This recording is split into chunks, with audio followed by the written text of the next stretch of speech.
ඒකත් එක්ක ස්ට්‍රගල් කරනවා. ඉන්න මට ගොඩක් ඒක ගොඩක් අවබෝධයක් ගන්න අවශ්‍යයි. ඒක ගොඩක් අය කොතනද ස්ට්‍රගල් කරන්නේ? මේ ගොඩක් අය කියනවා මේ කර්මය අපි හැමෝටම පොදු දෙයක් නේ. පෙර සසරේ හැම විනාඩියක් ගානෙම ගත වෙන්නේ අපි කරපුවා නම් ඒවා අහෝසි වෙන නරකේව අහෝසි වෙන ක්‍රමයක් තියෙනවනේ. ඒකට ඒකම කරගෙන යනකොට ඒක අහෝසි වෙන්නේ හරියටම සුදුසු කාලෙදීම ඊට කලින් ඒක අහෝසි කරන්න බැයිද? ඒ සඳහා මොනවාද කළ යුත්තේ? මම කිව්වා මගේ අසනීපයක් වෙන දැන් අවුරුදු 12ක් 13ක් විතර මට ජීවිතේ අනිත් පැත්තට අවබෝධ කරගත්තේ අසනීපෙන් හින්දා. ඒ කියන්නේ හැමදේම දුකක් කියන දේ එකත් එක්ක ආවේ.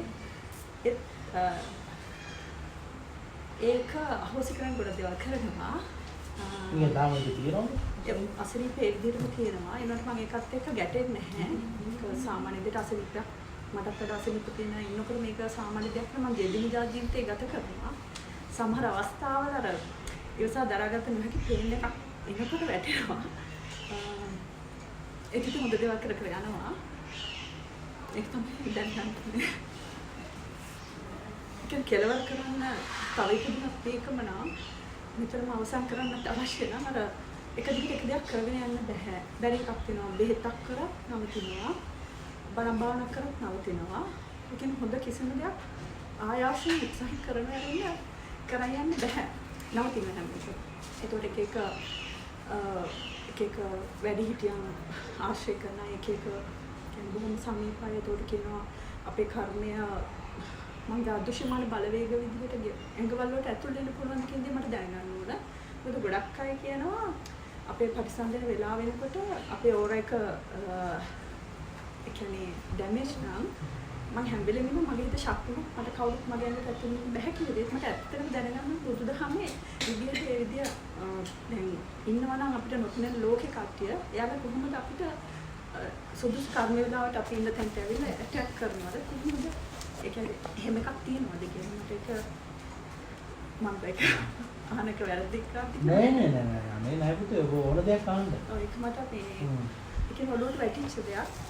ගොඩක් වෙලාවට මේ ඉගෙන ආයුර්වේදී ડોක්ටර් සපා කියලා තියෙනවා දැන් ආඩියල්ලු ගමන් දැන් මගේ අම්මා කියනවා අම්මගේ මම විශ්වාස කරන්නේ නැහැ නරක දෙයක් තියෙනවා. හැබැයි මගේ අම්මා ફોકસ කරන්නේ නැහැ. ඒ කියන්නේ අම්මා බලාගත්තත් බලාගෙන ඉන්නවා.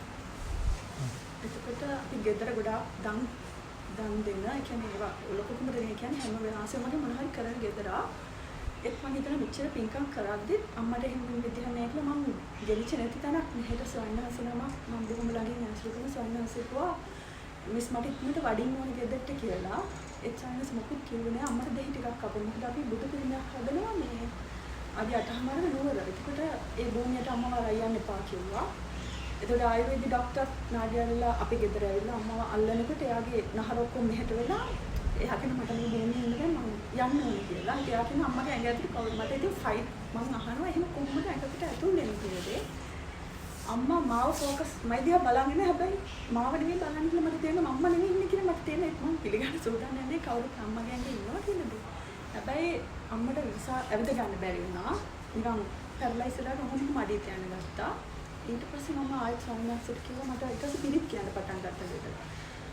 මහා සම්මේ හඬ නගලා කියන්නේ කිව්වා ආටානාටි කියන්නේ ආටානාටි සිංහල තේරුම කියද්දි මට එහෙම කියන්න බය හිතෙනවා. ඒක මට කිව්වේ නෑ. රතන් සූත්‍රයේ කියේ දැනටත් ගෙදර තෙරි කියන්නේ. අම්මා වරංගල ඇතුළේ දෙහි කැප්පුවා. හිතා ගන්න බෑ මට. ඒකයි මම කියන්නේ මොකද වෙන්නේ අම්මා අඩිය තියන්න බැරුව ගිය අම්මා සාමාන්‍ය හොඳ විදිහට අඩිය තියාගෙන සාමාන්‍ය ජීවිතය ගත කරන්න ගත්තා. ඒ දෙයියකට පස්සේ ඒකයි මට තියෙන ගැටලුව. ඔය කියන විදිහට ඇත්තටම කට්ටියට අපේ ඇඟ ඇතුළට ඇතුල් වෙන්න පුළුවන්ද? ඒකදී අපි පෙර සසරේ කර එන කර්ම ඒතන සිද්ධිලාවට එයා අපි මෙතනටම හොයාගෙන එනකන්ද? මොකද මගේ ජීවිතේ දැන් පහුගිය අවුරුදු 5 ඇතුළත කියන්නේ අනේක දුක් විඳලා හොඳට ඉඳලා ගොඩක් ප්‍රශ්න ආවා. ඒත් වැටුනේ නැහැ කොහොම හරි මාර්ගේ ගමක් කළා. හොඳ දේවල්ම කර ගියා. සමහරට මේක මේ එතකොට කියනවා ආයේ භූමියට ආවෙත් කර්මයෙන් ඉඳලා. ඒ කියන්නේ මම ඉඩම අරගෙන ගේ හදලා අපිට හැමදේම නැතුනේ ගේ හදුවාම නම් ඒ කියන්නේ පෙර සසරේ කර්මයේ ප්‍රතිසන්දෙන්න මම මේ භූමියේ හිත ගියත් මට ඒක ගන්න. මට ඒක දැනගන්න ඕනේ ඇත්තටම කියන විදිහට අපේ හැමෝගෙම කර්මය ඒක නම් ඒ සුදුසු තැනට අපි ඔක්කොමලා මට තේරෙන විදිහට ඒක තමයි වෙන්නේ අපි ගියාත්මේ මම මේ අක්කගේ හිතේ ඉද්දුවා සමහරට මම පෙර සසරේ මේ හා සමාන දුකක් කෙනෙකුට දුන්න නිසා හින්දානේ මට ඒ දුක කියන එක ඉතින් මම ඒ පිළිගත්ත හැම මට එකම දේ අර ඇඟ ඇතුළට ඇතුල් වෙලා හිම අර අසනීප කරන ගොඩක් අය මම දැකලා තියෙන ඇස් හරි මම ගොඩක් බෙහෙත් වලට ගිහින් තියෙනවා මගේ කොණ්ඩේ අමාරුවට සිංහල බෙහෙත් ඒ හැම තැනකම මම දැකලා තියෙනවා හරි වීක් කට්ටිය ඇස් වලින් පවා නිකන් අමුතු විදිහට ඉන්න කට්ටිය ඒකට ඇත්තටම යාළුවගේ ඇඟ ඇතුළේ කවුරු හරි ඇතුල් වෙනවාද යාළුවා ලෙඩ කරනවාද කියලා. ඒක තමයි ඒ කර්මය කියලා මම හිතන්නේ වෙන ඇක්සිඩන්ට් වැටෙනවා තුවාල වෙනවා මැරෙනවා ඒව නැතුව මේ සාමාන්‍ය ජීවිතය ඇති වෙන දේවල් ඔය වගේ අදුෂ්‍යමාන දේවල්. ඒකනේ මට හරිය ගැටලු අපේ ඉන්න භූමියෙන් ගොඩ ගොඩ දේවල් කරාම මට මම හිතන්නේ පැටලිලා වගේ තියෙන ධර්මයේ යනවා. මම හිතේ මේ ඉස්ලාම මොකද දකින්න අපේ සංස්කෘතික ප්‍රශ්නයක් මම පුතාට තියෙන්නේ. හරිද?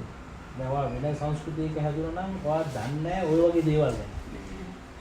බලිවන් ඔතෝයිල් දෙහි කැපිලි ඔය මොනවක්වත් දන්නේ නැහැ. එතකොට ඔයා හොයන්නේ මේගොල්ලන්ගේ ගයිඩන්ස් ડોක්ටර්ස්ලා. නේද? එතකොට ඕක මේගොල්ලන්ගේ ටර්ම්ස් වලින් එක්ස්ප්ලেইন කරන්න පුළුවන් ස්වභාවයෙන් සමානට ඔබ කිව්වේ. නමුත් අපි කැමති අර গুপ্ত පැත්තට දාන්න ඕනකවක. තේරෙනවද? ඒක අපේ සංස්කෘතියේ ප්‍රශ්නයක් වගේ. තේරෙනවද? එතකොට ඒක නිසා මම පුතා මම කැමති පැතියෝ එනෝකා මේ ලෝකේ එහෙම ප්‍රශ්න තිබ්බා. නැත. හරිද? ඒ කියන්නේ අමනුෂ්‍යෝ හිටියා හෝ නැත. ඒක අපිට අදාළ කරගන්න නැතුව අපි භාග්‍යතුන් වහන්සේ කියපු මාර්ගයේ අපි ගියොත් උතේ අපේ කර්මයේ ධර්මයෙන් වෙනස් වෙනවා. හරිද? ධර්මයෙන් වෙනස් වෙනවා. එහෙම නැතුව අපි ওই විදිහට යන්න පුතේ එක එක්කෙනා ඔයාව අමනුෂ්‍ය නෙමෙයි. අමනුෂ්‍යයන්ගේ ඉන්න මිනිස්සු ඔයාව මැනිපියුලේට් කරනවනේ දැනටම. ඇයි? අතනින් අරක කරන්නේ මෙතනින් මේක කරන්නේ ඉතින් ආයේ. ඉතින් අමනුෂ්‍ය කියන්නේ මොනවද? ඒගොල්ලන්ටත් ඔය කරන්න පුළුවන් ඔය විදිහට. ඉතින් මම කියන්නේ මෙහෙමයි. ඉස්සලාම මම පුතා ওই මානසිකත්වයෙන් මිදෙන්න. දැන් ඔයා දකිද්දී අම්මා ඔබ දිහා බලගෙන ඉඳි අම්මා වෙන ලෝකෙක ඉන්නේ. අර එහෙම ස්වභාවය අපි හැමෝගෙම තියෙනවා. සමහරවිට දැන් අයියට මම කතා කරද්දී එයා වෙන දෙයක් ගැන හිතේ ඉන්න පුළුවන්. හරිද? නමුත් මම හිතනවා මෙයාට එනම් මේ අමනුෂ්‍ය ප්‍රශ්නයක් කියලා සමහරවිට. හරිද? ඒ අපි බලන පර්ස්පෙක්ටිව්ස් අනුව තමයි ඔය ප්‍රශ්න තියෙන්නේ. ඒ නිසා මම කැමති පුජ්‍යලිකව වාගේ ඔය ඔයාට ධර්මානුකූල විසඳුමක් නැවනේ මම පුතා. එහෙමනම් ඉස්සල්ලාම ඔයා අමනුෂ්‍ය කතාව අතාරින්න ඕනේ. එහෙනම් එහෙම දෙයක් ලෝකේ නැහැ කියලා ඉස්සල්ලාම හිතන්න. හරිද? ඒ නිසා ඔයා ඒ පැත්තෙන් ගයිඩන්ස් හොයන එක නවත්තන්න ඕනේ පුතේ. කියක් හම්බෙන්නේ මෙහෙම එකක් නේ. අපි දැන් මෙහෙමනේ. කසිප්පු බොන කෙනාට කසිප්පු කාරණය හම්බෙන්නේ. හරිද? එහෙනම් නැද්ද මන් උස්ස. හරිද? හොරේකට තවත් හොරුමයි සෙට් වෙන්නේ. ඒතර මයබුතා දැන් අමනුෂ්‍ය ගැන හිතද්දි බැටි ඔයාට බලු තොවිල් කරන කට්ටිය, දෙහි කපන කට්ටිය, කට්ටන්ඩි වගේ කට්ටිය, ඒ වගේ ඒගොල්ලන්ව සරණ කරගත්ත කට්ටිය, ඒ වගේ කට්ටිය හම්බෙන්නේ. අපේ ෆ්‍රීකවන්සි එක නෙවෙයි. එහෙනම් ඒතර ඒක නිසා ඉස්සල්ලාම ඕකෙන් අයින් වෙන්න.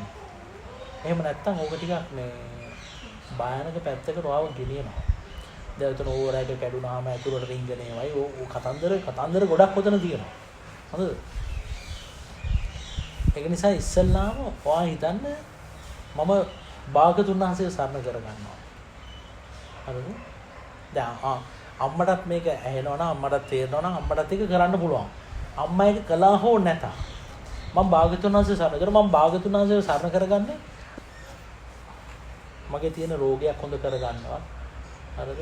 වෙන මේ අමනුෂ්‍ය මට ලඟ වෙන එක නවත්තන්න. ඒකට නෙමෙයි. මොකද මේ ලෝකේ තියෙන උත්තරම සරණ ඒකයි. හරිද? අර්ථය නම කියන්නේ. එතකොට දැන් මයබුතා ගියාත්මයම් කර්මයක් කරලා තියෙනවා නම් ඒක මේ ජීවිතේ විපාක දෙන්නේ කොහොමද දෙනව? හරිද?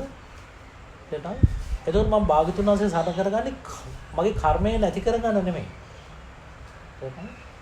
මට මෙච්චර කාලයක් කරගන්න බැරි වෙච්ච හොඳ කර්මයක් කරගන්න. මොකද්ද? මේ ලෝකේ උත්තම සරණ දෙවියන් බ්‍රහ්මයන් පවා අභිභාගිය ලෝකේ ශ්‍රේෂ්ඨම කෙනා භාගතුන් වහන්සේ, අග්‍රම කෙනා භාගතුන් වහන්සේ නේද? එහෙනම් මම උන්වහන්සේ සරණ කරගත්තොත් මට අග්‍රම ලාභය ලැබෙනවා.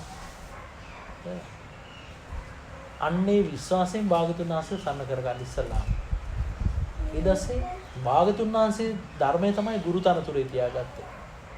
එහෙනම් මම භාගතුන් වහන්සේ ගුරු තනතුරේ තියාගත්තොත් ඒ ශ්‍රී සද්ධර්මයේ සරණ යනවා කියන්නේ මම හිතුවා ශ්‍රී සද්ධර්මයේ සරණ යනවා. ඒතරේ ආර්ය මහා සංඝරත්නය කියන්නේ මහරහතන් වහන්සේලා ප්‍රදාන අෂ්ටාර පුජ්‍යලාර මහා සංඝරත්නය මම ආදරේ සරණ යනවා කියලා පුතේ ඉස්සෙල්ලා මම හිතුවා තිසරණේ සරණ යනවා. තේරුණා? කිසිම හේතුවක් නිසා ඔයා සම්බන්ධ කරන්න එපා. අතනින් අහර ඉලිප්පෙන එකයි මෙතනින් ෆෝකස් එක නැති වෙලා වෙන පැත්තකට යන එකයි. එහෙම නැත්නම් ඉස්සලා ඇවිදින්න බැරුව හිටියා දෙහිගේ පොළ පස්සේ හරි කියෝ සේරම එකකට එකක් අපි ලින්ක් කරනවා. තේරුණා? එහෙම ගන්න එපා. ඒනෝක හරි අපරාධයක් ඔබ වගේ මහේශාක්‍ය කෙනෙක් ඔබ වගේ පුණ්‍යවන්ත දරුවෙක් මේ වගේ වැරදි පැත්තකට ඔබ මේ යනවා කියලා කියන දේ හරිම අපරාධයක්. එහෙනම් ඉතින් මේක ඇවිල්ලා අපේ තියෙන සංස්කෘතික ප්‍රශ්නයක්. ඒ গুপ্ত දැහැලි গুপ্ত විශ්වාස වලට අපි පොඩි කැමැත්තක් තියෙනවා පුතේ. ඒක ඇතුලේ තියෙන කතාව. ඒතර අපිට හරියට තේරුම් ගන්න බැරි දේවල් අපි කැමති අර গুপ্ত පැත්තට දාන්න. හරිද? ඒකේ පොඩි රහකුත් තියෙනවා. මං ගැනම කියන මම පොඩි කාලේ හරි බය කෙනෙක්. මම හරි කැමති හොල්මන් කතා අහන්න. ඒතර බයයි. හැබැයි හොල්මන් කතා අහන්න කැමතියි. හරිද නේද? මේ දෙක පොඩ්ඩක් කොන්ට්‍රඩික්ට් වෙනවා නේද? ඒක ගැලපෙන්නේ නැහැ නේද? ඒ වගේම තමයි ඕකත්. තේරෙනවද? කැමති නෑ අමනුෂ්‍ය හැබැයි අපි ආසයි ඒව ගැන අහන්න. එහෙමයි කියලා හිතන්න. ඒක නිසා ඉස්සල්ලාම අමනුෂ්‍ය නැතත් දැනටත් ඔබ අමනුෂ්‍ය ග්‍රහණේ ඉන්නේ. අමනුෂ්‍යයන්ගේ බලපාමක් නැහැ. හැබැයි ඔබ කැමැත්තෙන් අමනුෂ්‍ය ග්‍රහණයට ගිහිලා තියෙනවා කැමැත්තෙන්. ඒ කියන්නේ ඔයගොල්ලෝ රිසීව් කරනවා වගේ හරියට. හරිද? ඇයිද විශ්වාස කරන්නේ අරකට අමනුෂ්‍යයෙක් නිසා මෙයාත් අමනුෂ්‍යයෙක් නිසා මේකත් අමනුෂ්‍ය නිසා කියලා. ඒක නිසා ඉස්සල්ලාම ලෝකේ අමනුෂ්‍ය නැහැ කියලා ඔබ හිතන්නේ. තේරුණා? අමනුෂ්‍යයන්ගේ ප්‍රශ්නයක් නෙමෙයි. ඊට වඩා පුතේ ගොඩාක් දියුණු තත්ත්වයක් මේක කර්මයක් කියලා හරි හිතන එක. මේක විපාක වාරයක් කියලා හිතන එක. දැන් හිතන්නකෝ මගේ අම්මට ඩිමෙන්ෂියා. මගේ අම්මා මහාන වෙලා ඉන්නේ. හරිද? ඒතොර ඒක ඩිමෙන්ෂියා කියලා රෝගයක් තියෙනවා කියලා දොස්තරවරු වෛද්‍යවරු හඳුනාගෙන තියෙනවා. එතන ඒක දැන් මම දන්නවා. බට් නොදියුණු පරිසරයක ඉන්න කෙනෙක් හිතන්න පුළුවන් මේ අමනුෂ්‍යයෙක් වෙහිලා. ඇයි වෙලාවකට හොඳට ඉන්නවා අනිත් වෙලාවට විකාර කියවනවා. හරිද? තේරෙනවද? ඒක එයාට කියන්න පුළුවන්. බට් ඒක එහෙම දෙයක් නෙමෙයි පුතේ. තේරෙනවද? හරි. හැබැයි මම අර විදිහට හිතනවනම් මේ අම්මට අමනුෂ්‍යයෙක් වෙහිලා ඉන්නේ කියලා හිතන්න ගත්තොත් මොකද වෙන්නේ? ඉවෙන්චුවලි මමත් නිකන් අර ඒ ෆ්‍රීකවන්සි එකට ඔන්න වෙනව නේද? ඒතකොට ඒ ධාතුවට ගැළපෙන කට්ටිය තමයි මට නිකම්ම හම්බෙන්නේ. ඒක තමයි ස්වභාවය. ඒක අතිශයින්ම භයානක පැත්තක්. ඒතකොට මගේ තිසරණේ පව හානියක් වෙනවා. තේරෙනවද? ඒක නිසා මම පුතා ඉස්සල්ලාම හිතන්න අපි හිතමු ඇත්තටම මෙහෙම ප්‍රශ්නයක් තියෙනවා කියලා. එහෙම තිබ්බත් එහෙම දෙයක් කියලා හිතන්න එපා. එහෙනම් මොකද ඒකෙන් මට තවත් මම දුර්වල වෙනවා මිසක් ඊට පස්සේ මගේ දුර්වලකම තුල අසරණකම තුල කොහොම කකුල් දෙක අමාරුන මෙහෙට දික් කරගන්න. හරිද දැන්? හොඳයි නේ? දැන් මට මෙච්චර කිව්ව දේ තේරෙනවා. ඒ නිසා ඔය සේරම පැත්තකට දාලා මම පුතා මේ අලුත නාලා පිරිසුදු වෙනවා වගේ භාගතුන් වහන්සේ සරණ කරගන්න. කර්මය පිළිගන්න. තේරෙනවද? කර්මය පිළි අරගන්න. අතට දැන් ඔයාට රෝගයක් තියෙනවා කියලා කියනවා. විඩින් වේදනාවක් එනවා කියලා. භාගතුන් වහන්සේටත් ඒක එහෙමම තිබ්බා. භාගතුන් වහන්සේට හොඳ වෙන්නේ නැති කොන්දේ අමාරුවක් තිබ්බා නෝකා. උන්වහන්සේට විඩින් එක මතුවේදී උන්වහන්සේ මොකද කරන්නේ? ධර්මයේ කිය ඉන්නවනම් සාරිපුත්ත මහ රහතන් වහන්සේට හරි ආනන්ද මහ ස්වාමීන් වහන්සේට හරි කියනවා මේ මහා කච්චායන මහ රහතන් වහන්සේට කියනවා මේ ඔබ මෙතන ඉඳලා මේ ටික කියන්න මම පොඩ්ඩක් හොඳට දෙනවා මම පොඩ්ඩක් ඇලවෙනවා කියලා දෙපොළ සිවුර පැත්තකින් නමලා ඇලවෙනවා උන්වහන්සේ. දැන් එන භාග්‍යතුන් වහන්සේ පුතේ ඈ ලෝකේ පරිපූර්ණම රූපේනේ නේද භාග්‍යතුන් වහන්සේට කිව්වේ මොනතරම් පින්වත් කෙනාද මො ලෝකේ ඉන්න පින්වන්තම කෙනා. උන්වහන්සේගේ පිටත් එක්ක හැප්පෙන්න පුළුවන්. ඉතින් භාග්‍යතුන් වහන්සේ ලෙඩ වුණා නම් පැටියෝ. විනෝකා ඔයාගෙන මොන කතාවද? එහෙනම් ඔයාට ශ්‍රද්ධාව තියෙනවා නම් ඔයා හිතන්න අනේ මගේ භාග්‍යතුන් වහන්සේ ලෙඩ වුණා නම් ඒ තථාගත ශරීරයත් රෝගී බව ඉක්මවා ගියේ නැත්තම් මගේ ශරීරය ගැන මොන කතාවද? එහෙනම් මේ ශරීරයේ දුක මේ දුකයි දෙයක් මේකෙන් නිදහස් වෙන්න කොහොමද හොඳ කියලා ඔයා ඒ විදිහට රූපය ගැන කලකිරෙන්න. මේ ශරීරය ගැන ඒක මහා කුසලයක්. අන්න වගේ කර්මයේ ටික ටික වෙනස් වෙන්න පටන් ගන්නවා. එහෙම නැත්තම් මේ බලුතොයිල් වලුනේ දෙහි නම් අපි සරණ යන්න පැටියෝ. මේ ලාමක දෙහිගිරියක් මොනව කරන්න දිනවක අපිට. සමහරවිට අම්මට ඒක සයිකොලොජිකලි බලපාන හොඳ වෙන්නත් ඇති. එහෙම හරිද? එහෙමයි. නමුත් මේ දෙහි ගෙඩියක් කියන්නේ මොකක්ද ඒක ඇත්තේ? ඒකේ සංවිතිය මොකද්ද ඔන්න දොස්තර රූල් කියන්නේ? මොකද්ද ඒක ඇත්තේ? ලාමක ගෙඩියක්. ලාමක ගෙඩියක් කොහොමද මේ කෙනෙක්ගේ ජීවිතයක් එහෙම වෙන්න බෑ. හරිද? ඒකට දෙහි ගෙඩියෙන් මේ ජීවිතයකට බලපෑමක් තියනවා කියලා හිතන කෙනා ග්‍රහ ලෝකෙකින් ආයේ බලපෑමක් නැහැ කියලා කියයිද? තියනවා කියලා නේද? නමුත් භාග්‍යතුන් වහන්සේ කියනවා කිං කරිසති තාරක. මේ ග්‍රහ ලෝක මේ නැකත්තර මොනව කරන්නද කියලා අපිට. නමුත් අපි හිතන්නේ කොහොමද? නෑ ඒවැ බලපෑමක් තියලා ඒ දෙහි ගෙඩියක් තියනවා නම් ලොකු ග්‍රහ ලෝකෙක මොකද නැත්තේ කියලා හිතන්න පුළුවන් නේ. ඒවා බොහොම සාධාරණ තරක. නමුත් ඒවා මහා අසරණ ලාභාන බොළඳ දේවල්. එතන යන්න එපා. මම පුතා උත්තම කෙනෙක්ව සරණ කරගෙන තියෙන්නේ. බුදු බෞද්ධයෙක් කියලා ඉපදිලා තියෙන්නේ. හරිද? පින්වන්ත කෙනෙක් වෙනෝක. නිසා මම පුතා අර ශරීරය ගැන අර විදිහට ගන්න. භාග්‍යතුන් වහන්සේගේ ශරීරය එහෙම වුණා නම් මගේ ශරීරය ගැන මොන කතාවද? එහෙම නේද? එතකොට ඊට පස්සේ දැන් ඔයාලට ඒක නෙමෙයි ඕනේ නේ. ඔයාගේ අර গুপ্ত ප්‍රශ්න වලට උත්තර ඕනේ අර ඕරගේ. ඈ? හරි. මම මේ දවස්වල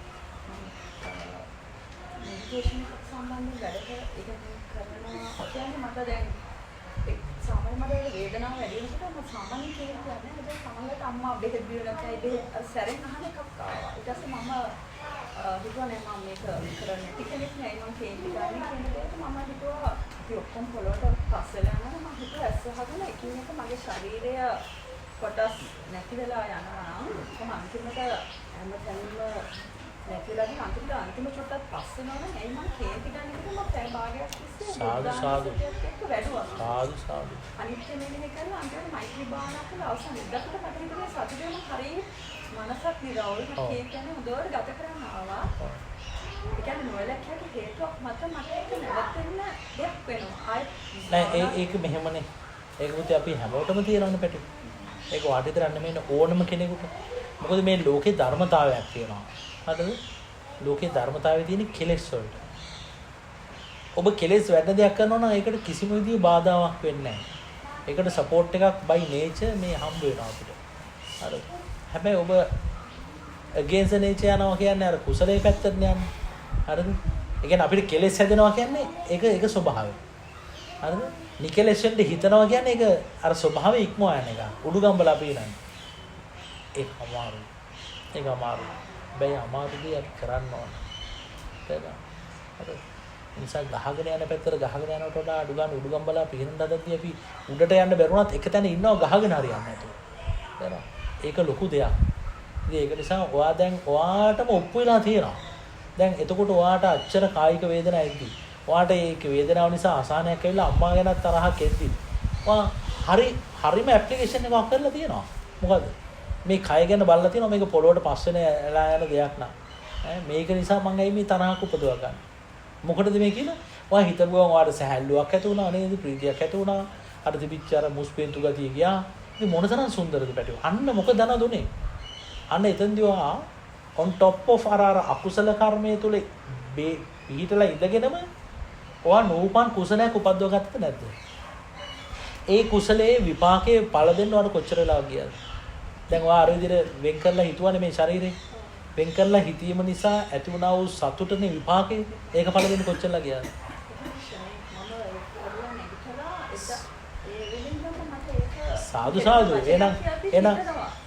සාදු එහෙනම් ඔබ ප්‍රත්‍යක්ෂයෙන්ම දන්නවා ඒ කුසල විපාකයේ ඵල දෙන්න ආත්ම ගානක් ගියේ නැහැනේ.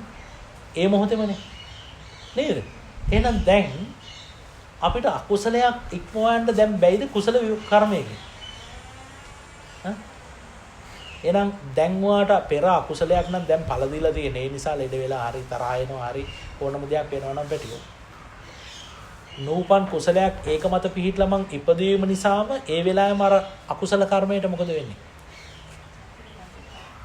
එයා නැති වෙලා යනව නෙමෙයි. එයාට ඵල දෙන්න වෙලාවක් නැතු වෙනවා. හරිද නැද්ද? එහෙම නේද? එයා තාම අහෝසි වුණේ නැහැ. ඒක තියෙනවා. බට් ඔයා මතු පිටින් මොකක්ද ඉන්නේ? වෙනම මානසිකත්වයක. එතකොට ඒක විඳ ඉන්නේ නැද්ද? ඔයා නූපන් කුසල උපදව ගන්නෙදී.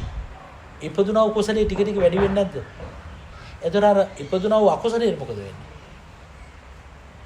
ඒ නිසා උපදින්න තිබිච්ච තව දුක්ඛ දෝමනස ගොඩාක් උපදින්න තිබිච්ච උපදීද දැන්?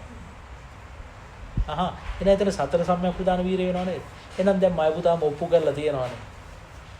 කර්මයෙන් අභිභයන්න පුළුවන් කියන්නේ. නැද්ද? ඒතර කර්මය අකුසල කර්මය මොන කර්මෙන්ද අභිභාගයෙන් තියෙන්නේ? කුසල කර්මයෙන්. එහෙනම් කුසලයේ ගැන කවුරුද කියලා දෙන්නේ ඔබට? ධර්මයෙන්. එහෙනම් කර්මයේ ධර්මයෙන් වෙනස් කරන්න පුළුවන්. එවනේ. හැබැයි මම ධර්මයේ දන්නේ නැත්තම් මොකද වෙන්නේ? කර්මයම යට කරගෙන යනවා. එවනේ. අඟුලිමාල් මොනවද ඵල දෙන්න නොතිබුනේ. නමුත් උන්වහන්සේ මොකද උනේ? කහම රහත් වුණාම අර ඵල දෙන්න තිබිච්ච කර්ම මොකද වෙන්නේ? ඵල දෙන්න විදියක් නැහැ. පුළුවන් මට්ටමින් දුන්නානේ. පින්ඩ පාතේ වඩිදී අහකට ගහන පොළු කෑලි ගල් කෑලි ඇවිල්ලා මූණේ වදිනවා. තුවාල වෙනවා. ඒතර භාගතුන් වහන්සේ කියනවා බ්‍රාහමණ ඉවසන්න මේ අන්තිම ආත්මෙනේ. ඒක කමක් නැහැ කියනවා. ඔබ කරගත්ත කර්මවත් අනුව ওই චුටි කමක් නැහැ. ওই චුට්ට කමක් නැහැ කියනවානේ. ඒ වගේ එවනම් පුතේ මය පුතා හිතන්නේ මේ ශරීරයට නිඳා වේවා. මට මේ දුක් දෙන හිතට නිඳා වේවා. මම නැවත ඉපදෙනවා නම් ආයෙ උපදින්නේ මේ කයකුයි හිතකුයි එක්ක. නේද? එහෙනම් මේකේ නිදහස් වෙනකමයි හොඳ.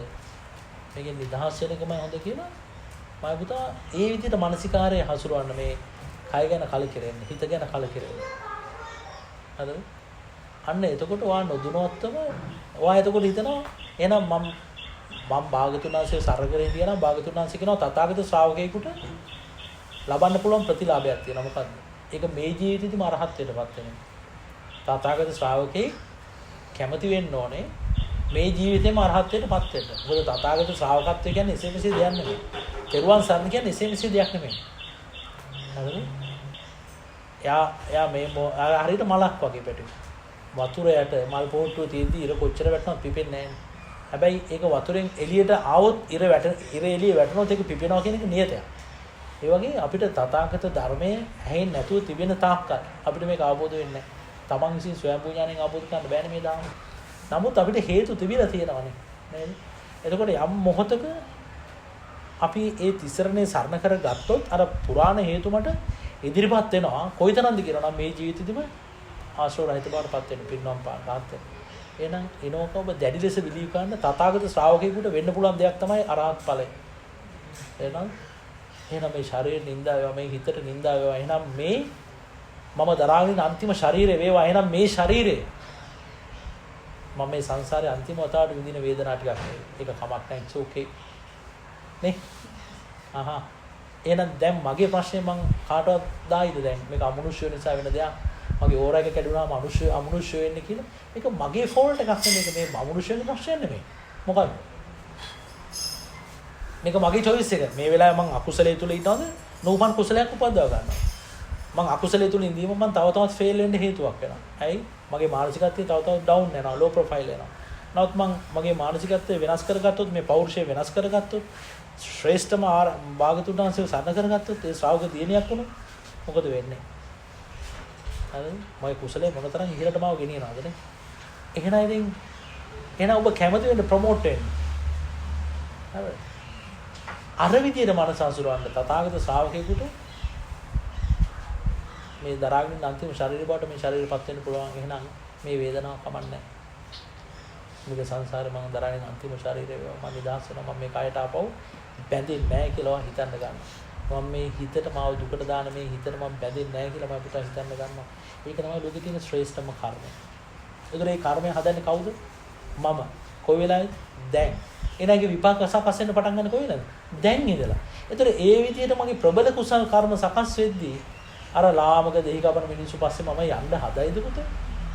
අන්න ඒක තමයි ආර්ය පෞරුෂය කියන්නේ. ඒ පෞරුෂය ඔබ හදාගන්න. ඒ පෞරුෂය මම පුතා හදාගත්තොත් ඔයගේ සියලු ප්‍රශ්නට උත්තර හම්බ වෙනවා. එහෙනම් ඒ තථාගතයන් වහන්සේ සරණ කරගෙන ඒ ධර්මයේ භාගතුන් වහන්සේ කියපු දේ ඔබ මෙනෙහි කරන්න. ඊට අනුරූපව ජීවිතය හැදගා ගන්න. හැම වෙලාවෙම සතුටින් ඉන්න. සතුට උපදව ගන්න තියෙන්නේ Taman තුලමයි. කොහොමද? ඉපදුනා වූ අකුසලයේ යටපත් කරලා මැඩපත් කරලා නූපන් කුසලයක් උපද්දව ගන්න. එතන සතුට තියෙනවා. අර මිසරබල් ෆීලිං එක නැතුව ගිහලා ඊට පස්සේ මාර සතුටක් ඇති වෙනවා නේ. ඉතින් බලන්නකෝ ඔබේ පෙර කුසලයේ මොනතරම් බලවත්ද කියනවා කියනෝක කාගෙන්වත් අහන්න නැතුව ඔයාටම හිතිලා මේ ශරීරයේ මේ රූපේ පොළොවට පස්සලා යන දෙයක් කියලා මේ කෑලි කෑලි වෙන් කරලා මේ හැමදේම දිහා බලලා ඔයාට ඇතිවෙච්ච දේශය නැති කරා මොන ලාභයක්ද? ඔයාලා ශ්‍රේෂ්ඨ කෙනෙක්. ඒක ඔබ පෙර අතීත ජීවිතවල ගොඩාක් මේ හිත වඩලා තියෙනවා. නැත්තම් නැචරලි ඕක එන්නේ නැහැ. ඒ තාත්තා නැතුණාට පස්සේ මට ඒක දරා ගන්න බැරි දෙයක් මම ලංකාවට ආවම අවුරුදු 20 වගේ භාවනා කරන තැනක ගිහලා ඉන්නවා. මට මොන පොලික්ක්ද දන්නේ මට ආසයි. ඉංග්‍රීසි මීඩියම් කරන තැන ගිහලා මේක ඉඳගෙන ඉන්නවා. ඒකයි ඉඳලා ආසාව වෙනවා. ගෙදරක් කරනවා. ඊට පස්සේ මට බැලුවට පස්සේ මගේ හස්තියාගේ සුදුදක්ක තිබෙන මම ආසය කරනවා. ඒක මම දවස් 10ක් මම කොහමද ගිහින් නවතිනවා දැන්. මාව යොමු කරා जे ගෝයින් කන්ට්‍රි කියලා මේ විපස්සනා ධර්ම කෘතියට මම ඒක භාවනාවේ කිසිම දෙයක් දන්නේ නැහැ. දවස් 10ක් සිල් අරගෙන හිටියා. හැබැයි අන්තිම දවසේ අවබෝධ කරගන්න තාත්තා කෙනෙක් කතා කරනවා සාමාන්‍යම අඬන කෙනෙක් මට ඒක දරා ගන්න බෑ. යා මැරුණා කියන දේ දරා ගන්න බෑ මට. මම අවබෝධ කරා හැමෝම මැරෙනවා නම් තාත්තත් එක්ක වෙන්න පුළුවන්. තාත්තත් එක්ක වෙනවා කියන දේ අවබෝධ කරගන්නවා. දැන් මම දැන් පස්සේ නේද මම හරි අඬනවා. ඒ කියන්නේ මට ප්‍රශ්නයක් අහම ඇඬෙන්නේ නැහැ දැන් ඒක මුණ දෙන අරින්න. ඒකේ හොරුවට මම හිතන්නේ මම හිතුවා අපේක්ෂාව වඩන්න ඕනේ කියන දේ ඇතුළේ තමයි මම හිතුවේ ඇයි මම කියන්නේ මම හැමෝම නැති වෙලා යනවා නම් මම හිතන්නේ ඇයි මම මේකත් එක්ක ගැටෙන්නේ වචනයක් පිටකරන් ගන්නේ නැදෙනවනේ එහෙනම් ඕනේ නැහැ කියන දේ නවතින්න ගත්තා ඒ සති තුන. තමයි භාවනාව නැවතිලා සතියක් විතරක් මම සාමාන්‍ය ලයිෆ් එකට ආයාව කියන්නේ අර කාර්ය බහුල ඒ තත්ත්වයට ආයාවා මට තියෙන අර කරගෙන යන්න බැරි ඉන්නේ හැම තැනකදීම නවත්තනවා. එහෙනම් හැමදාම ලංකාවට ආවම දවස් 10 ගිහලා ඉන්න මොන හේතුවකට ගිහලා ඉන්නවද දන්නේ නැහැ. හැබැයි ඒකට ලෙඩෙත් නැහැ මගේ. දෙවෙනි පාරේ හිතුවා පළවෙනි පාරේ ලෙඩේ හොඳ වෙච්ච හින්දා යනවා කියලා. ඊට ආයෙත් දවස් 10ක් ඉන්නවා. ඒ ඉඳලෙන්ම ලෙඩේ නැහැ කාලයක් යනකම් එක්ක ලෙඩේ අමතක කරනවා. ඒකනර සමහර අත්දැකීම් විඳපුවා ජීවිතේ කවදාවත් නොදකපු මානසික සතුටක් විඳලා තියෙනවා. ඒකට මම හිතුවා ඒක තමයි මේ භෞතික දේවල් වලින් ගන්න බැරි දෙයක් එතන තියෙනවා කියන දේ. ඒ හින්දා තමයි මම පුරු උනේ භාවනාවට ඒකත් අනිත්‍යයි කියන දේ අපිට එතන උගන්වන නිසා ඒක ඇලෙන්න දෙන්නේ නැති නිසා ඒක පුරු කරලා දෙපා. ඒ හින්දා මම හිතුවා මේ වෙලෙත් මම ඒක මෙනෙහි කරලා මගේ මේ එන මේක නවත්ත ගන්න ඕනේ කියන දේ තමයි මම එක දිගට එකම වෙලාවක් අම්මටවත් කියන්න තුඟට ගිහිල්ලා කියන්නේ නැතුව මොකද මට කිව්වොත් වැඩේ නවතිනවා කියලා මම දන්නවා පිරිත් කියනවා කියලා මම දැන් පිරිත් කරනවා කෝල් ඒකට පිරිත් කියන්න බෑ ඊළඟ සතින් ගමන් මාස 3කට පිරිත් නවතිනවා. ඒක මම හිතුවා හොඳ දේවල් කියන්නේ නැහැ කියලා භාවනාව හොරෙන් කරා. පස්සේ අම්මලා දැනගත්තා පස්සේ කොහොමයි ආයි වැඩක් ආවා නවතින්නම දැන් කෙටිකටම ඊළඟ කරනවා කියලා ආය අදිෂ්ඨාන කරගෙන ඉන්නේ ඒක ටික කරන්න බැරි වුණා. දැන් ඒක කොහොමද කන්ටිනියු කරනවා කියලා ආයෙත් නවතින දවස් වෙනකම් කොහොමද කන්ටිනියු කරනවා කියලා මම අන්නේ ඒ හුරුව නිසා තමයි අර කරේ අනිත් මෙනෙහි කරේ. ඒක නැතිවෙන්න එකපාරට හුරු කළා පිට නිසා කලින් අර භාවනා මධ්‍යස්ථානෙට ගිහිල්ලා ඒකට මම හිතුවා එහෙනම් භාවනා මධ්‍යස්ථානයට යන්න හිතක් එන්නේ කොයි කාලේ වඩපු හිතක් නිසාද? ගියාත්ම නේද ගියාත්ම වල ඉතින් ඒක නිසා පුතේ පෙර වඩපු හිතක් තියෙන නිසාම එහෙම යන්න හිතෙන්නේ. එහෙම දවස් 10ක් ගිහිල්ලා සයිලන්ට් රිට්‍රීට් එකට යනවා කියන්නේ සෙල්ලම් නැහැ නේ. ගෝයන්කයි කතා කරන්න දෙන්නෙම නැහැ නේ ඔයගොල්ලන්ට. ඒකට එහෙම කරන්න බෑ කෙනෙකුට නේ. ඒකට නමුත් ඔබ එහෙම කරා කියලා කියන්නේ ඔය තරුණ වයසේදී හරි ශ්‍රේෂ්ඨයි. ඒතර මං කියන්නේ පැටියා දැන් ඔයා ඉස්සෙල්ලා අර ද්වේෂයේ සංසිඳෙවුවානේ. ඒක තවත් ඩිවෙලොප් කරන්න පුළුවන් අපිට එන්හාන්ස් කරන්න පුළුවන් ක්‍රමයක් තමයි දැන් ඉස්සෙල්ලා තරහගේ වචන අම්මට පිට කරා. ඒක නැති කරන්න අර විදිහට රූපේ කඩලා ඒව පොළොවට පස්සලා යනවා. එහෙනම් මේ පස්සලා යන දෙයක් ගැන මම මොකද ද්වේෂ කරන්නේ කියලා ඒ විදිහට ගහලා මං ද්වේෂය නැවැත්තුවා විතර නෙමෙයි. ඔබට එතනින් එහාට ගෙන යන්න පුළුවන් මේ විදිහට. මෛත්‍රී කාය කර්ම පවත්වන්න පටන් ගන්න. මෛත්‍රී වචී කර්ම පවත්වන්න පටන් ගන්න. ඒ කියන්නේ දැන් ඇති වුණා වූ ද්වේෂය මම නවත්තලා නවතින්නේ නැහැ. පෙරලා මං දානයක් හැටියට ආදරණීය වචන ආදරණීය විදිහට ක්‍රියා කරන්න ගන්නවා. ඒක තුළින් තවත් ඊට වඩා ලොකු සතුටක් ජෙනරේට් වෙන්න ගන්නවා. තේරෙනවද? හරිද? ඒතර තරහ නවත්තන එකත් කුසලයක්. ඒකේ සතුට වත්ින්දනේ. ඊට පස්සේ අර මෛත්‍රී කාය කර්ම වචී කර්ම ඊටත් වඩා ඒකට ලෝඩ් කරන්න. ඒක ඊටත් වඩා කුසලයක්. ඊටත් වඩා තව දෙයක් තියෙනවා කරන්න. ඒක තමයි වටිනාම දේ කරන්න ඕනේ. ඔබට නොටිස් වුණාද අර තරහ තිබිච්ච වෙලාවේ තිබිච්ච මිසරබල් ෆීලිං එකයි අර තරහ නැතුණාට පස්සේ ඇතිවෙච්ච අර ප්‍රබෝධමත් සිතයි. ඒ දෙක අතර වෙනස දැක්කද? එහෙනම් අන්න ඒක හොඳ අවස්ථාවක් වලට කම්පෙයාර් කරන්න මේ අවස්ථා දෙක. එහෙනම් අර තිබිච්ච කාලකන්ණි මුස්පේන්තු මූසල ෆීලිං එකට අකමැති වෙන්න. ඒක ගැන කලකිරෙන්න. හරිද? එහෙනම් මේ ද්වේෂයෙන් නිදහස් වෙනකම හොඳ කියලා නිතර හිතන්න ගන්න. හරිද? අන්න ඒ විදිහේ ඒ මනෝභාවය ඔබ නිතර හුරු කරන්න ඕන. ඒක හුරුවක්. දැන් අපි හැමෝම භාවනා කරනවා කියලා ඇස්දීපියන් කරන්නේ. නමුත් මම මේ පෙන්නන්න පුතේ ඔබට හුරු කරන්න ඕනේ වචන ටිකක්, සංඥා ටිකක්. අර කෙලෙස් ගැන කලකිරෙන්න, අරගේ ප්‍රණීත බව ගැන හිතලා සතුටු වෙන්න. ඒ කියන්නේ ද්වේෂය නැතිවීම නිසා ඇතිවෙච්ච ආස්වාදය ගැන හිතන සතුට වෙන්නේ. අර කාලකන්ණි ෆීලිං ගැන කලකිරෙන්නේ. හරිද? ඒ දෙකම කරමින් පුදුමාකාර දේ වෙන්දට වඩා නැති කරුණාවක් මෛත්‍රියක් එක්ක වචන පවත්තන්න, එතනදි ක්‍රියා කරන්න, සිතුවිලි පවත්තන්න උත්සාහ කරන්න. ඒකට ලොකු වීරයක් ඕන. මට ලේසි ඔබට ඒක කියන්න මොකද ඔබ යමක් අත්විඳපු කෙනෙක් නිසා. තේරෙනවද? ඒක හරි වටිනවා. දැන් ඔබට තේරෙනව නේද පැටි? එහෙනම් දැන් අද ඉඳලා ඔබේ මාතෘකාවේ අර පිටුවල කොහෙවත් අමනුෂ්‍ය කතන්දර තියෙන්න බෑ. තේරෙනවද? ඒවා සේරම ඉරේස් කරන්න, ඩිලීට් කරන්න, ඉරලම දාන්න එපොත්. ඒවා පිටු අදාළම නෑ ඔබට. එහෙම එකක් ලෝකේ නෑ කියලා හිතන්න. තේරෙනවද? එහෙම එකක් නෑ. මම භාගතුන් වහන්සේ සරණ කරගත්තා, ශ්‍රී සද්ධර්ම සරණ කරගත්තා, සංඝරත්න සරණ කරගත්තා, අග්‍රමදේ. එහෙනම් මම සරණ කරගත්තේ මේ දුකෙන් නිදහස් වෙන්න මිසක් අමනුෂ්‍යයන්ගෙන් නිදහස් වෙන්න නෙමෙයි. දුකෙන් නිදහස්. ඒක දුක ඇතිවෙන්නේ කොහෙද? මේ කය ඇසුරු කරගෙන. මේ හිත ඇසුරු කරගෙන. එහෙනම් මම මේ දෙක ගැනයි කලකිරෙන්නේ. අමනුෂ්‍යකේ නෙමෙයි. එහෙනම් ඔන්න ඕක ওই විදිහට හිතලා අර මම මේ අන්තිමට කියපු ටික මතක තියාගෙන ඔබ කරන්නකො ඔබේ සියලු ප්‍රශ්න විසඳෙනවා. එහෙනම් කර්මය අභිභවයන්න පුළුවන් ධර්මයේ. හැබැයි අපි ධර්මයේ දන්නේ නැත්නම් පුතේ ඉවරයි. ඒතර ධර්මයේ කියලා හිතාගෙන අපි මොනවද හොයන්නේ? දැන් ඔබට ඔබ ඔය අහපු ප්‍රශ්න වලට උත්තර දෙන්න පුළුවන්. හරිද? තේරෙනවද? ඔව් අමනුෂ්‍යයි ඉන්නවා. ඕරක මේව වුණා මෙතනින් ඇතුළට ගෙන්න පුළුවන්. මෙහෙම වෙනවා, මෙහෙම වෙනවා. එහෙම වෙච්ච කට්ටිය මමත් දන්නවා. ඒව මොනවද? ලාමක ප්‍රවෘත්තියක් විතරයි. ඔබට සත පහකට වැඩක් නැහැ. එතකොට ඒ ඔබ අහපු ප්‍රශ්න වලට මම ඒ විදිහට උත්තර දුන්නා නම් ඔබ තව තවත් ඒ වගේ ලාමක දැනකමයි හිත පිටවන්නේ. හරිද?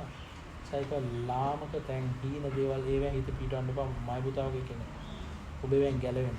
ඒ ඇත්තටම අමනුෂ්‍ය අපිට කරන්න අමනුෂ්‍ය ඉන්නවා නම් ඒගොල්ලන් අපිට කරනවා නම් කරන්න පුළුවන් නරකම දේ මොකක්ද? මරණයනේ. ඉතින් කොහොමත් අපි මරනවා. හා? එච්චර හිතන්න දෙන්නේ. ඉතින් මම මැරෙන්නේ අමනුෂ්‍යෙක් මම මරන නිසා නෙමෙයි. මැරෙන ස්වභාවය තු කයක් උපද්දව ගත්ත නිසා. එනක ෆෝල්ට් එක තියෙන්නේ මෙතන. අන්න ඒ විදිහට මං හිතන්නේ. පාරේදී බස් කාර්යයක් ආවම මම තුවාල වුණාම බස් කාර්යය නිසා මට මේව නෑ. කැඩෙන විදිහට ස්වභාවය තු කයක් මං උපද්දව ගත්ත නිසා මේ බස් එක යප්පුණා මේ වගේ. මම ෆෝල්ට් එක දාන්නේ අරයට. ඔන්න ඔය විදිහට හිතන්න ගන්නකොට පුතේ අපි හිතන විදිහ වෙනස් වෙනවා. අන්න එතන ධර්මයේ තියෙනවා. එහෙනම් හොඳයි නේද? ඒක හොඳ විකල්පයක් නේද? තේරෙනවද ඒක? සාර්ථක. ඔබේ ප්‍රශ්න වලට උත්තර ආවද ඒක? සීල ප්‍රශ්න වලට උත්තර ආවද? ගොඩක් නැත්නම් ලොකු ජීවිතයකට ගැටලුවක්. තමයි මට ඒ තිබ්බ ගැටලුව තදේක බලපෑමක් තිබ්බා. මම යන ගමනට මගේ අරමුණක් තියෙනවා. මගේ ජීවිතේ ලැබෙන කලින් මම යම්සි අරමුණක් තියෙනවා. මම එතන යනවා කියලා දෙයකට මට හිතුණා ඒ ගමන නවත්තන්න එන මගේ රංගේ හැදෙලම කියලා වට කියන්නේ දැන්වා පාරමිතා සම්පූර්ණ කරලා ඉන්න කෙනෙක්. ඔයා දැන් සසර කෙටි කරගෙන භවය අවසන් කරන්න ඉන්න කෙනෙක්. අයියෝ කීයද? එයා අම්මට සරදාන. කවුද එහෙම කියන්නේ? මගේ නංගී දේ. මගේ අම්මේ කවුද පුතේ ඔබේ නාම? එයා හදාම දවසට බණ 3ක් අහලා අම්මට හිතයි එවනවා. ඇඳට කවින්න එවලා අහුවද කියලා අහලා ප්‍රශ්නත් අහනවා. දැන් අපි නිතර අහන්න නැතිද දැන් එයා තනියම අහලා එයා හැබැයි කෙනාට බබාලනේ ඉතින් ඔයා කරුණාපාලිකා පුරන නේද? ඔයාට තනියම නමයි ආවා. දැන් සසර අවසන් කරන්නේ ගමන. දෙච්ච chance එකෙන් ප්‍රයෝජන ගන්නවා. අර ඉත ගිනිගත්තා වගේ දැන් ක්‍රියා කරන්නේ. පොඩි මස් සාමාන්‍යයෙන් පොඩි දෙයක්වත් කරන්නේ නැහැ පව් පිරෙනවා කියලා හිතන. ඒ කියන්නේ ඒක බින්දුනොත් අනිත් එක වැඩ කරන්නේ කියලා දන්නේ නිසා එයා ඇදලෙන් කියන්නේ අපි කිසිම කෙනෙක් කරන්නේ නැති තරම් වා සතුටින් කළා වගේ හැමදේම සිහිලේ හරි පුහා රැක ගන්න බලනවා නම් ඇයි ප්‍රයෝජන අර කේන්ති යන තැනදී යා කියනවා යා අවසන් කළා ගමන අවසන් කරන්න කියලා. එයා දෙන ආපාද වාරණේ අවසාන භවය කරගන්න. එයා ඉන්නේ මේ එයාගේ අන්තිම බ්‍රහ්මචාරී මේ තමයි මනස සාර්ථක කරන්නේ. ඉතින් ඔයාට ඔය කීප එක මට. ඔයාගේ නංගි කියන ඇහිමමත් සතුටක්. නංගි අක්කව අඳුරගෙන තියෙනවා. බාරි ශ්‍රේෂ්ඨ කෙනෙක් පුතේ. සාල්සා. එහෙනම් ඔබ එතනම හිතන්න මම භවය අවසන් කරනවා කියලා හිතන්න. තේරෙනවද? මොනවද හිතන්නේ? එහෙනම් දැන් ඔයාට ඊට වඩා ලෙඩ හැදුණොත් ප්‍රශ්නයක් නැහැ නේද? ඈ? ලෙඩේ මට අතට අම්මව මොන හරි වුණොත් තමයි මට ටිකක් සැලෙන්නේ. නේද දැන් අම්මා ගැන වුණත් මොකද හිතන්න තියෙන්නේ? ඒකත් මොකද්ද? විපාක වාරය. ඉතින් දැන් මම මොනවද කරන්නද ඒකට? හරිද? ડોක්ටර් කෙනෙකුට පෙන්නන්න. දෙකෙන් එකයි වෙන්න පුළුවන්. එක්ක හොඳ වෙයි, එක්ක හොඳ වෙන්නේ නැහැ. ඉතින් මොකද කරන්නේ ඊට වඩා? හරිද? හොඳට මතක තියාගන්න භාගතුන් වහන්සේ හිටියේ කට්ටන්ඩියෙක් නෙමෙයි, ජීවකෙක්, වෙදෙක්. හරිද? හොඳද? එහෙනම් එතනින් භාගතුන් වහන්සේ පෙන්නලා තියෙනවා it's okay to have a doctor. හරිද? එහෙනම් දොස්තර මහත්තයෙක්ව තියාගන්න. එයාට පෙන්නන්න. හැබැයි ඒක එයාගේ සීමාව ඉක්මවා යනවා නම් එතනින් එහාට යන්න එපා. එයාට ඒක හොඳ කරන්න බෑ නම් ඒක කර්මය. ඉතින් කරන්න දෙන්නේ නැහැ. හරිද? වෙන කිසිම දෙයකට යන්න එපා බැටේ. කිසිම දෙයකට යන්න.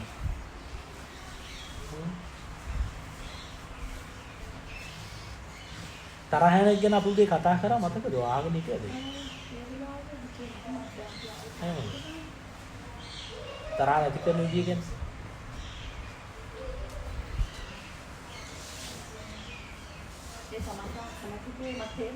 අන්න හරි.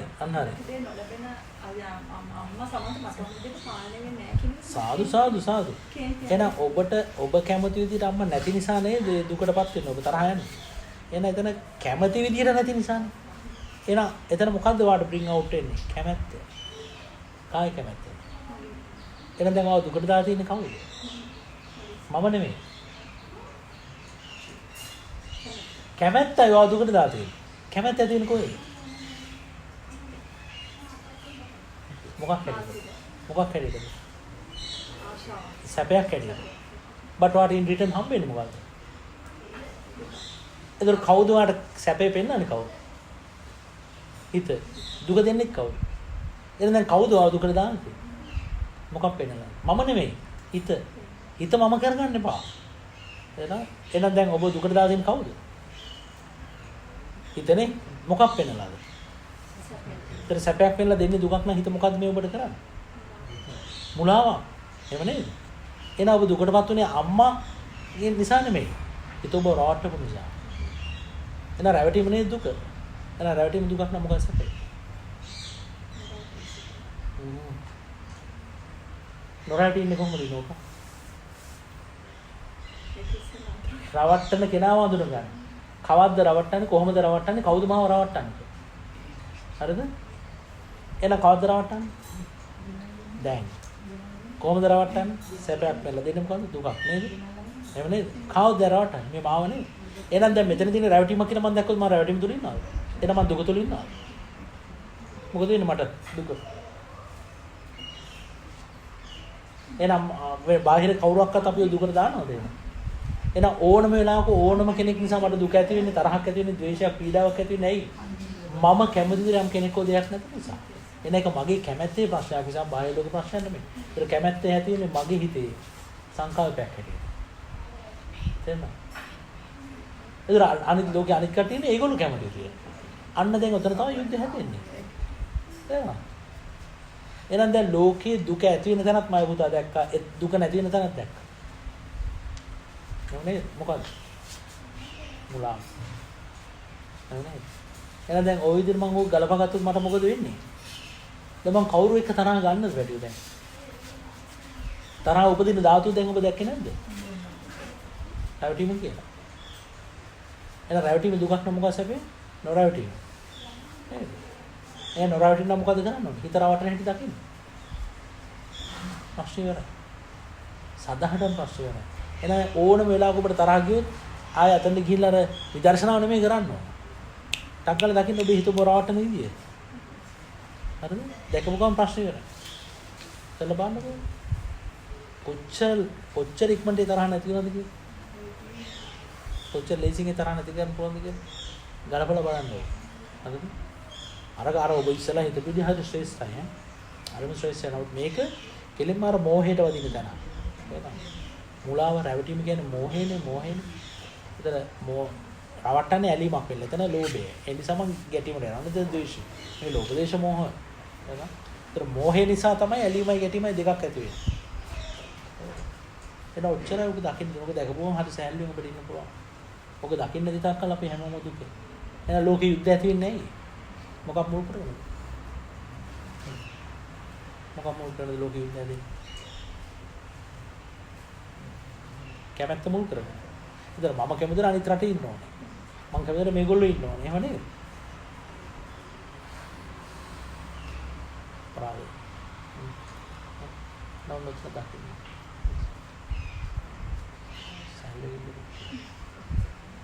ඕක ගලපගත්තොත් අපල සියල්ලම ඉවරයි. ඒ විතරක් නෙමෙයි. ඕක තමයි සම්මාදිට්ඨිය. ඕනම දුකක් ඇති වෙච්ච සැනින් නැති කර ගන්න පුළුවන් තාක්ෂණය වෙයි.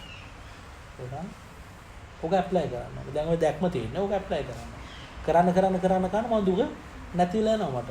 නැතිලා ගිහලා මම නිදහස්ම වෙනවා. ඒකෝට අන්තිම ශරීරය බවට මේ ශරීරය කොහොමද පත් වෙනවා. නේද? ඕනදයි.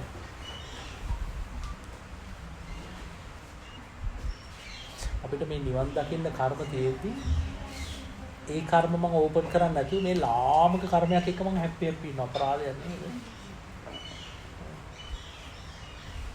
ඒ කියන්නේ අර වැරහැලි ඇඳගෙන එදා වේල කඳ නැතුව හිඟා කහා ඉන්න මිනිස්සෙක් ඉන්නවා.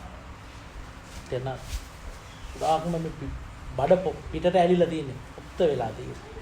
හරිද? එයා පුරුදු වෙලා තියෙන අවුරුදු ගාණක් දැන් හිඟා කනවා. බොහොම චුට්ට එයාට හම්බෙන්නේ. එක මිනිස්සෙක් ඇවිල්ලා කියනවා ඔයාම හිඟා කන්න ඕනේ නැහැ. මම ඔයාලට සදාකාලික මෙන්න ලස්සන මාලිගාවක් දෙන්නම්. අදිතරක් දැසි දසු දෙන්නම්. කෑම බීම ඕන තරම් දෙන්නම්. ඉල්ලුද යහන් දෙන්නම්. එන්න ඇවිල්ලා ඒක භුක්ති විඳින්න කියලා ආරාධනා කරනවා නොමිලේ. හරි. එයා අරව ගැන දන්නේවත් නැහැනේ අරවේ තියෙන සැපේ ගැන දන්නේ නැහැ. එයාට සැපයක් හැටියට දැල්ලා තියෙන්නේ මොකද? අර අවුවේ වේලි වැස්සේ තෙමි හීතලේ හිඟා කන එක නේද? එතකොට එයා අර සැපේට කැමති ඇයි එයා සැපේ ගැන දන්නේ නැහැනේ. අර ආරාධනා කරාත් අර එයා හුරු කරපු දේ තුල තමයි එයාට ඇලීම සහ ගැටීම තියෙන්නේ. හරිද? එතකොට එයා එකේ නිදහසට කැමති වෙන්නේ නැහැ හිඟා කන්නමයි කැමති වෙන්නේ. ඒ වගේ තමයි අපිත් මෙච්චර කල් මේ හිටියේ. භාගතුන් වහන්සේ අපිට ආරාධනා කරා අපි කවදාකවත් හේනකින් හිතපු නැති ලෝකේ ශ්‍රේෂ්ඨම සැපේ ලබන්න. ආරයන් වහන්සේලා, රහතන් වහන්සේලා, පසේබුදුරන් වහන්සේලා, සම්මා සම්බුදුරන් වහන්සේලා අත්විඳපු මේ මහා සැපේ, පරම සැපේ විඳින්න අපිට ආරාධනා කරද්දී අපි අර හිඟා කකා ඉන්න අවාසනාව ජීවිතය. අය අපි කුරු කරලා තියෙන එක පුතේ.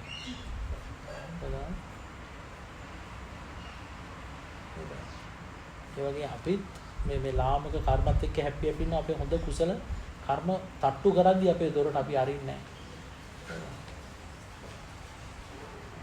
නැහැ. මොන චූටි පරාසයක් තුලද ඔබ හිර වෙලා හිටියේ කියලා දැන් තේරෙනවද? මොනතරම් චූටි පරාසයක් තුලද ඔබ හිටියේ? ඔබේ මුළු ප්‍රශ්නම වෙලා තිබුණේ ඒක නේ. ජීවිතේ වෙලා තිබුණේ ඕක නේ. දැන් ඊට පස්සේ ඔබේ ශරීරය ඇතුණා වූ ලෙඩේ හැටියට මේ දකින්න. ඒකේ ශරීරයේ ඇතිවෙච්ච මොකක්ද? වෙනස් වීම. ලෙඩේ හොඳ වෙනවා කියන්නේ මොකක්ද? ඒකත් වෙනස් වීම. එහෙනම් ලෙඩේ හොඳ වුණත් එතන තියෙන වෙනස් වීමක් නෑ. ලෙඩ වෙනවා කියන්නේත් වෙනස් වීමක් නෑ. වෙනස් වීම කියන්නේ අනිත්‍ය නා. අනිත්‍ය කියන්නේ මොකද්ද? කොහොමද දුක? එන එක දුකටයි තිබෙන්නේ. ඒක මගේ වශයෙන් පවත්න්න බෑ අනාත්මයි. එන්න මේ ශරීරය අනිත්‍ය දෙයක්, දුක් සහිත දෙයක්, අනාත්ම දෙයක්. මේකේ නිදහස් වෙන්න ඕනේ. නිවනමයි ශාන්තිය, නිවනමයි ප්‍රණීත කියලා මම උතන් හිතන්න ගන්න. එතන ඊට පස්සේ කය ඔබ ලෙඩ කරන්න දෙන්න එපා. කය ඔබව ලෙඩ කරන්න දෙන්න එපා. කය ලෙඩ වුණා වේ. හරිද? ඔබ ලෙඩ කරන්න දෙන්න එපා. දැන් මගෙන් අහන්න බෑ මම කවුද කියලා. හරි? මම කියන්නේ ඒතර මම ඉන්නේ කොහෙද ආමුදුන කය තුලද හිත තුලද හිතන්න එපා. හිතත් ඔබ නෙමෙයි. හිත ඔබ රවට්ටනවා. හිත ඔබ වෙන්න බෑ. කයත් ඔබට හිතවත් නම් කය ඔබ ලෙඩ කරන්නේ නැහැ නේද? ඒකත් ඔබ වෙන්න බෑ ඔබ වෙන්න බෑ. එනයි දෙකම ධර්මතාවයන්ටයි තිබෙනවා. ඉතින් ඒවා ඒ ස්වභාවයෙන් පෞතිකී මම ඒව ගැන දුක් වෙනවා කියලා කියන්නේ මම ෆේල්. ඇයි මං ඒ දුක් වෙන්නේ? මම හිතනවා මම කැමති දේ සියල්ල තියෙනවා. අවුත් එහෙම වෙන්නේ නැහැ. අනාත්මයි. එහෙනම් ශරීරයේ ස්වභාවයෙන් හැටියට පවතින එක ධර්මතාවය. හිතේ ස්වභාවයෙන් හැටියට පවතින එක ධර්මතාවය. ඒ කිසිම දෙයක් මට ඕන විදිහට පවත්වන්න පුළුවන්ද? ලෝකේ අනිත් කට්ටිය ඒගොල්ලන්ට ඕන විදිහට පවතින එක ධර්මතාවය. හුළඟේ හැටියට පවතින ධර්මතාවය. මුහුදු රැළ හැටියට පවතින එක ධර්මතාවය. මේ වැස්ස හැටියට පවතින එක ධර්මතාවය. ඒක මම කැමති විදිහට වෙනවද? සබ්බේ ධම්මා අනාත්තා. නේද? සී ධර්මතා අනාත්මා. අයියෝ මට තවදුරටත් ඒ වගේ සමහර දුකක් උපදින්නේ නැහැ. මම ඒක අවබෝධ කරලා තියෙනවා. නේ? ඔයද නීත. හරි විවේකයට.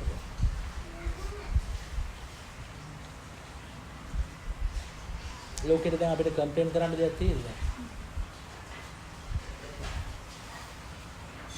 ලෝකේ අපිට ධර්මෝම් දෙක කරනවා කියලා අපි හිතන්නේ මොකද්ද කරන්න පුළුවන් ලොකුම ධර්මම දේ කවුරු හරි අපිට කය මරණය. නේද? නව පුතේ මේ කය මැරෙන විදිහ අහනෝ මම പ്രേත ලෝකෙට යන්නේ නැහැ නේ, නිරේට යන්නේ නැහැ නේ, කවුරු හරි මාව මැරුවා කියලා. නේද? හිත නිසා නේද මං යන්නේ. එන වඩා භයානක කවුද? ලෝකේ දරුණුම කෙනා කවුද? දරුණුම අපරාධය කරන්නේ කවුද? සාපරාධිය අපරාධය. බෑ අපි ඒක දන්නේ නැහැ නේ. එහෙනම් කය කොහොමත් මැරෙන්නේ නැහැ. හැබැයි නිවනට ගෙනියන්න පුළුවන් හිතක් මාව නිරේට ගෙනියනවා නම් ඒ හිත මට කරන්නේ මොනතරම් අපරාධයක්ද අසාධාරණයි. ඒක තමයි. එන මේ දුර්වල කය ගැන මොකුත් හිතන්න එපා. ඒක සිද්ධ වෙන දේ සිද්ධ වුණා. ඒක අතහැරලා දාන්න.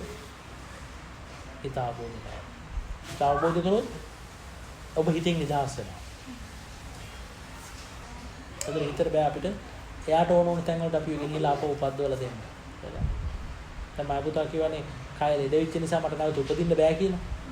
කය ලෙඩ වීම නිසා ඔබ ලෙඩේට අකමැති වෙනවා නම් ලෙඩේට අකමැති වෙච්ච නිසාම කයෙන් නිදහස් වෙන්න ඕන කියලා හිතනවා නම් නිවන නෙමෙයි ඔබට විකල්පය දිව්‍ය ලෝකේ. ඇයි? දෙවිවරු ලෙඩ වෙන්නේ නැහැ. තේනවා කිව්වේ. මොකද ඔබේ ප්‍රස්තුතේ නිවන වෙන්න බෑ. මොකද ඔබ කියනවා නම් මට අනේ ආන්දරේ මට ලෙඩ වෙනවා මට ඒක නිසා නැවත උපතක් ඕනේ නැහැ කියලා. ඒක වැරදි කතාවක්. ඔබ ලෙඩේ නිසා නම් මේ ඉපදීමට අකමැති වෙන ඔබට වෙන උපදින්න තැනක් තියෙනවා දිව්‍ය ලෝකේ. එතන ලෙඩ වෙන්නේ නැහැ. එන ඔබට ඒ ස්ථාවරයෙන් කතා කරනවා ඔබට නිවන ගැන කතා කරන්න අයිතියක් නැහැ ඊනෝම. එතන පළවෙනියටම අපි පටන් ගත්ත ස්ථාවරේ වැරදි. දෝෂ සහිත. ඒක කොච්චර පුරුදු මේ ලෙඩේම හැම එකම හිතට ලෙඩ දුක කරදර හැම එකම ඉපදුනොත් නෑ බැටියා ඒ මනුස්ස ලෝකේ නේ. දිව්‍ය ලෝකේ නෑ නේද? දිව්‍ය ලෝකෙක නෑ. එන එක ඔයාලට බෙටර් ඔප්ෂන් එකක් තියෙනවා. නමුත් ඔයා නිවන ගැන කතා කරන්න අයිතියක් නෑ කියලා මං කියන්නේ.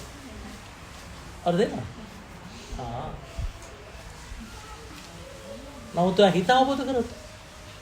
දිව්‍ය ලෝකෙ පුදුනත් උපදින හිතක් නම් ඒ හිත හැම වෙලාවෙම මාව රවටනවා නම් හරිද? ඇයි මේ දෙවිය මට හම්බෙච්ච සැපේට වඩා අනිත් දෙවියගේ සැපේ වැඩිච්ච ගමන් මට මොකද වෙන්නේ?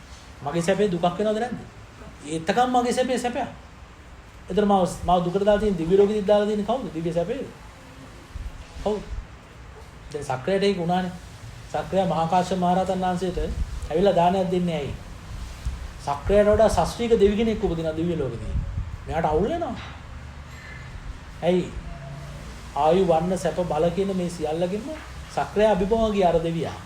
එයාට අග්ගල බලනවා මේක හරියන්නේ නැහැ කියලා. එතකොට සක්‍ර දෙවියාගේ සක්‍ර දේව මොකද කියන්නේ? එයාගේ දේවානුභාවය. සාදු දේවානුභාවයේ පොඩ්ඩක්වත් වෙනස් නොවී තියෙද්දි. ඒ විදිහටම තියෙද්දි මොහොතකට කලින් ඒක සැපක්. හැබැයි අරය පහළ වෙච්ච ගමන්ම මගේ එක දුකක් වෙලා. හැබැයි මගේ ස්ථාවර වෙනස් වෙලා නෙමෙයි. මගේ ලැබීම මෙහෙමමයි සියල්ල එහෙමයි මම තාම සක්‍රිය. හැබැයි අර ප්‍රශ්නේ ආවේ මොකක් නිසාද වෙනස්? හිත දැන් සක්‍රිය දුකට දැම්ම කවුද? හිත. ඒ නිසා සක්‍රිය මොකද කරේ? මහා කාශ්‍යප මහ රහතන් වහන්සේට හිඟනෙස් අරගෙන ඇවිල්ලා හිඟනෙස් අරගෙන ඇවිල්ලා දන් දුන්නේ. දිලෙල්ලා බැනුම් අහා උඩට ගියා. හරිද? හැබැයි උඩට යද්දි මොකද වෙන්නේ? අරයට වඩා මෙයා ශාස්ත්‍රීය කොනා ඉතින්. හරිද? එහෙනම් දෙයියා ඉන්නේ දුකෙන්. හැබැයි දෙයියා දුකින් ඉන්නේ ඇයි? හිත නිසා. ඒක. එහෙනම් කය ගැන කලකිරීම තුළ ඔබට උපරිමම කරන්න පුළුවන් ඉන්නේ මනුස්ස ලෝකිකම යන එක විතරයි. එහෙනම් බෑ ඔබට නිවන මතුවෙන්න පුතේ මේ හිත කියන තැනට ගහද්දී හිත අවබෝධ කරගන්න. හිත ගැන කලකිරෙන්නේ නිවන මතේ. මොකද ඔබ සියලු ලෝක දකින්න පුළුවන් මේ හිත දැක්කොත්. කය දැක්කොත් ඔබ දකින්නේ මේ කාලකන්ණි මනුස්ස ලෝකෙදී විසකස් වෙච්ච කය විතරයි. දිව්‍ය කයක් ඔබලා දැකලවත් නැහැ. දිව්‍ය කය දැක්කම අපි අකමැති වෙයි. එහෙම. නමුත් හිත දැක්කාම අර සියල්ල ගැන අපිට අවබෝධ වෙනවා. එහෙනම් චුට්ටක් හරි තේරුණාද? වැඩක් වුණාද? අද කතා කරපු දේ.